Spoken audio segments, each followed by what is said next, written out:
Team USA and Australia, two World Cup squads with much in common. Soccer isn't the big money sport in each country, yet each country has strong sports traditions. We'd like to think that there are similarities between the mentalities of both countries in that regard.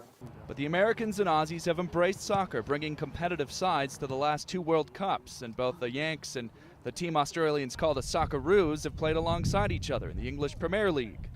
U.S. goalkeeper Tim Howard plays with Australian midfielder Tim Cahill at Everton. Look, Tim is the ultimate competitor, and I always say it. You know, he's miserable to play against. You know, and that makes him a fantastic teammate. And he's a guy who is very, very fun-loving off the field.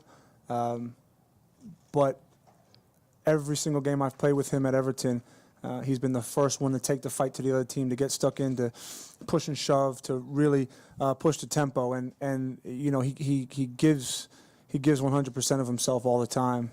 And U.S. midfielder Clint Dempsey plays with Aussie keeper Mark Schwarzer at Fulham. Yeah, I mean, any game you play in, you always want to score, but it would be nice to score against Mark because he always running his mouth in training. So it'll be good. He's a great goalie. You know, he helped us out a lot at Fulham. I think a lot of the success of the team goes to having that experience of him in between the sticks. Both teams are also carrying marquee players that have struggled with injury all year. Australian forward Harry Cahill is making a comeback after struggling with groin problems. American defender Oguchi Onyewu was out most of last year, as was midfielder DeMarcus Beasley. On how hard they'll play one another, defender Steve Cherundolo made this call.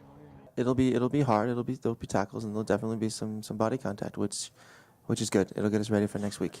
The only question mark for the game against Australia, Jozy Altidore. He's listed day-to-day with a minor ankle sprain, so it's up in the air whether he'll get any playing time or whether he'll rest for the last international friendly.